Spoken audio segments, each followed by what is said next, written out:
A paz com todos. Nesse vídeo eu vou contar para você como o maior apóstolo de todos os tempos, ele enxergava um tema que tem perturbado a vida dos crentes, que é a fraqueza. Já se sentiu fraco alguma vez na tua vida? Se você já sentiu fraco alguma vez nessa vida, esse é o vídeo para você tirar algumas das suas principais dúvidas. Será que fraqueza é coisa de crente? Crente pode ficar fraco? Não pode ficar fraco?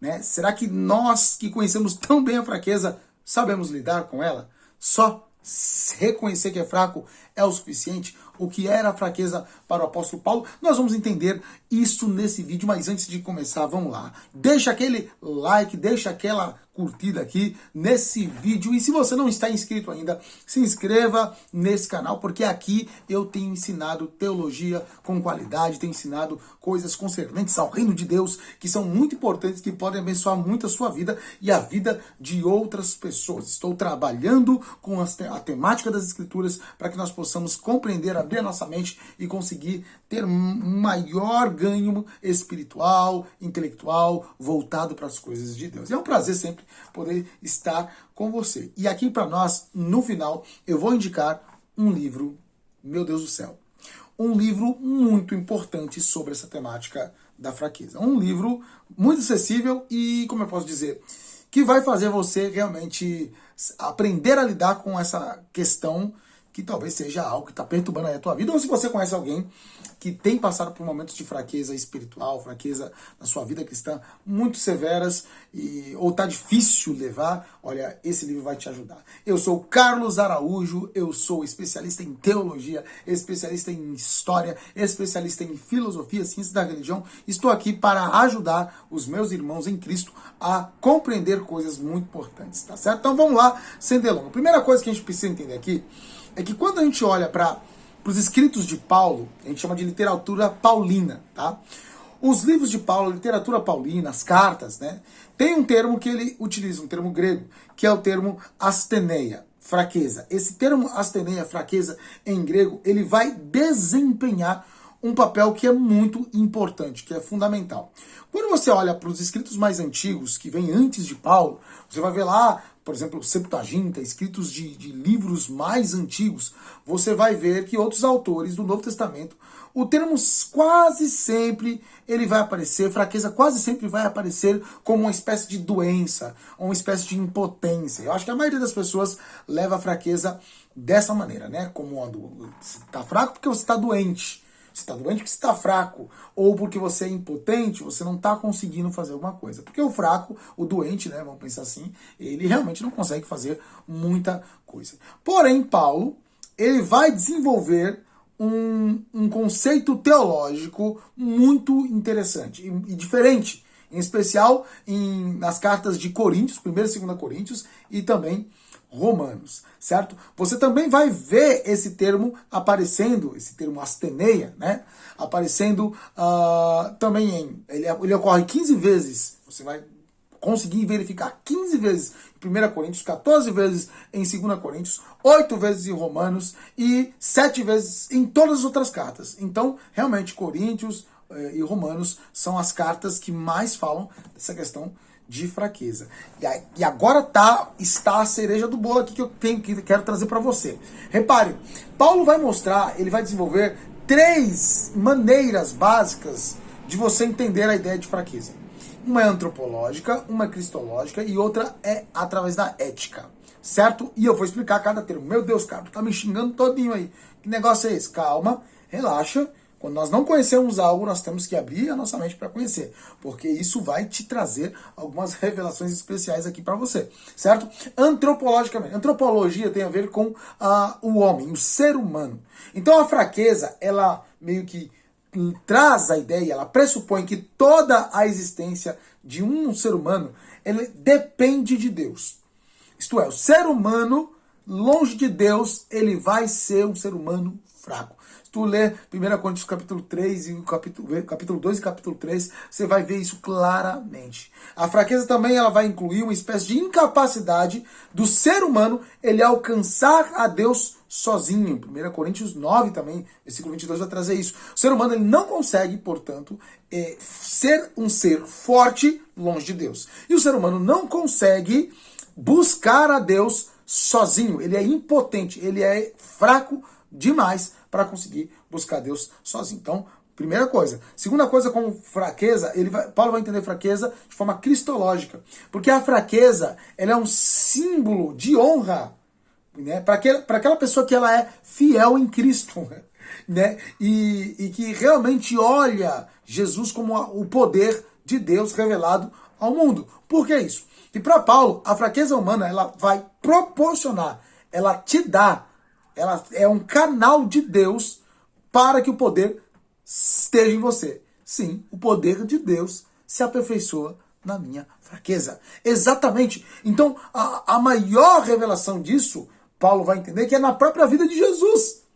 Quando Jesus está na situação humana, ele está fraco como um ser humano e Deus glorifica o nome dele de tal maneira, através da vida de Jesus, que como ser humano sofre as fraquezas humanas, embora não peque jamais, e aqui mais uma vez, fraqueza não está sendo considerada como pecado, né? Mas Jesus em sua fraqueza humana apenas, ele glorifica a Deus e o nome de Deus é exaltado sobre todo outro nome, o nome de Jesus é exaltado sobre todo outro nome, glorificando a Deus por fim. Então Paulo, ele tomou, vai trazer essa ideia da semelhança de Cristo, que da mesma forma como Cristo sofreu, nós temos que sofrer também para que o nome de Deus seja glorificado. Olha só, a fraqueza, então, no nível cristológico, ela glorifica a Deus. E, finalmente, a fraqueza no nível, que é o nível chamado ético, irmãos. Que seria isso? Né?